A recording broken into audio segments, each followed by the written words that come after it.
Hello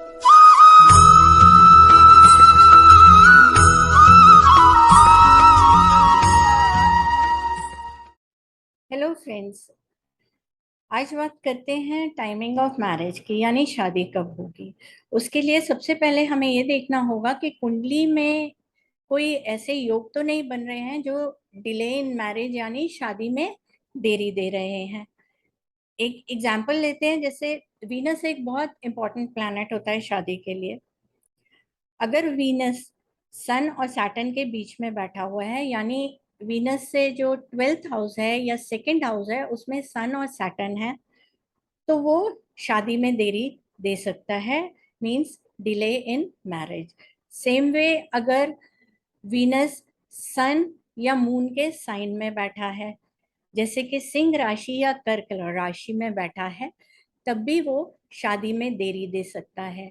Rahu अगर 7th house में बैठा है, सैटर्न 7th हाउस में बैठा है, सैटर्न और राहु 7th हाउस में बैठे हैं, तो ये जो कॉम्बिनेशन होते हैं ये डिले इन मैरिज देते हैं। अगर हमारी कुंडली में ये कॉम्बिनेशंस नहीं हैं तो हम आगे देखेंगे कि हम कैसे टाइमिंग ऑफ मैरिज एनालाइज कर सकते हैं। जो मेन प्लैनेट्स की दशा होती है जिसमें शादी होने के बहुत चांसेस होते हैं, वो होती है मून, वीनस, जुपिटर, मार्स और राहु की दशा। इन दशा में अगर हमारी पत्री में डिले इन मैरिज का योग नहीं है तो शादी नेटिव की हो जाती है। टाइमिंग ऑफ मैरिज में दशा से ज़्यादा ट्रांजिट को इम्पोर्टेंस दी गई है। अगर इन प्लैनेट्स की दशा नहीं भी है मगर ट्रांजिट सिग्निफाई कर रहा है, ट्रांजिट फेवरेबल है शादी के लिए, तो उस पर्टिकुलर टाइम में शादी होने के बहुत चांसेस होते हैं। सबसे ज़्यादा ज़रूरी जो ट्रांजिट होता है टाइमिंग ऑफ मैरिज के लिए वो जुपिटर और सैटर्न का होता है। अगर जुपिटर हमारा असेंडेंट से ट्रांजिट कर रहा है या 7th हाउस से ट्रांजिट कर रहा है या 7th हाउस के लॉर्ड से ट्रांजिट कर रहा है, या जो हमारा नवमांश का चार्ट है D9 का, उसके असेंडेंट से या असेंडेंट लॉर्ड से ट्रांजिट कर रहा है, तो वो पीरियड शादी होने के लिए बहुत फेवरेबल होता है। सेम वे अगर जुपिटर मार्स को टच करता है या मार्च से 7th हाउस को टच करता है ट्रांजिट में, तब भी शादी होने के बहुत चांसेस होते हैं। मार्स वैसे तो मांगलिक दोष भी देता है, मगर शादी होना और शादी के बाद शादी के जो रिलेशनशिप हैं स्पाउस के साथ वो कैसे हो, उसमें बहुत फर्क होता है।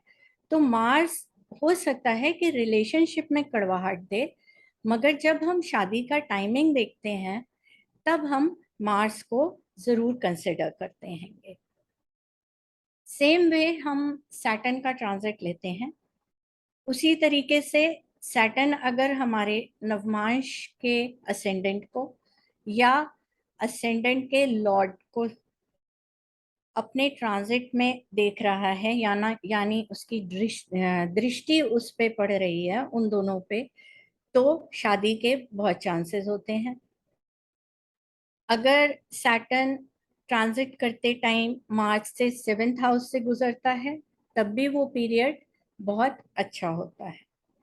मगर जो राहु का ट्रांजिट होता है, अगर राहु का मार्च से कुछ भी कनेक्शन हो जाता है और हमारी पीछे से दशा फेवरेबल है शादी के लिए, तो फिर वो जो ट्रांजिट है वो शादी में परेशानियां क्रिएट करता है, का परेशानियां लेके आता है, ऑब्स्ट्रक्शन करता है। हो सकता है कि सब कुछ पूरा होते हवाते भी शादी एंड टाइम पे नहीं हो पाती है। एक एग्जाम्पल लेते हैं, पीछे 3 चार्ट हैं। एक हमारा राशि चार्ट है नंबर 1, नंबर 2 पे हमारा D9 नवमांश है और नंबर 3 पे हमारा ट्रांजिट का चार्ट है। हमारा जो राशि चार्ट है उसमें आप देखेंगे कि 11th हाउस में मार्स बैठा है, मंगल बैठा हुआ है। वहां से मंगल की 7वीं दृष्टि 5th हाउस पे पड़ रही है और 5th हाउस हमारा जेमिनी के साइन में है।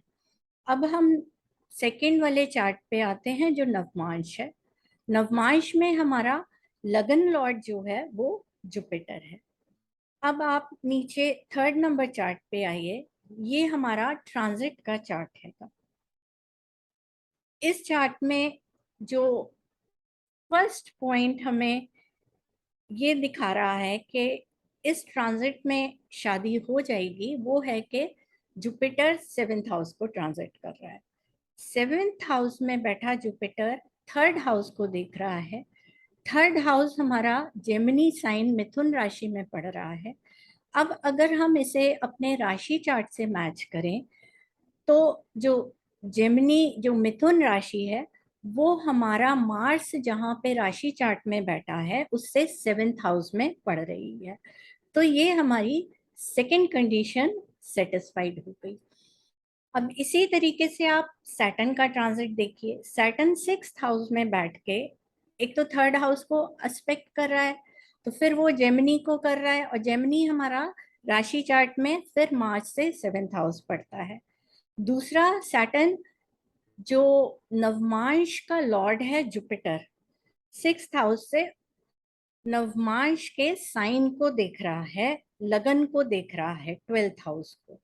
तो ये हमारी फिर फोर्थ कंडीशन ट्रांजिट में सेटिस्फाइड हो जाती है। तो इसका मतलब ये है कि ये जो ट्रांजिट चल रहा है एट प्रेजेंट, नेटिव को इस टाइम में शादी दे के जाएगा। बहुत चांसेस हैं कि उसकी शादी हो जाएगी।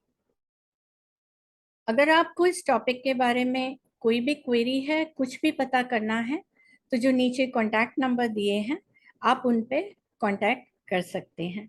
जो डिटेल है वो डिस्क्रिप्शन में है, और भी एग्जाम्पल्स हैं, आप एक बार देखिएगा और ट्राई करिएगा, आपको अच्छी तरह ज़्यादा समझ में आएगा। नमस्ते।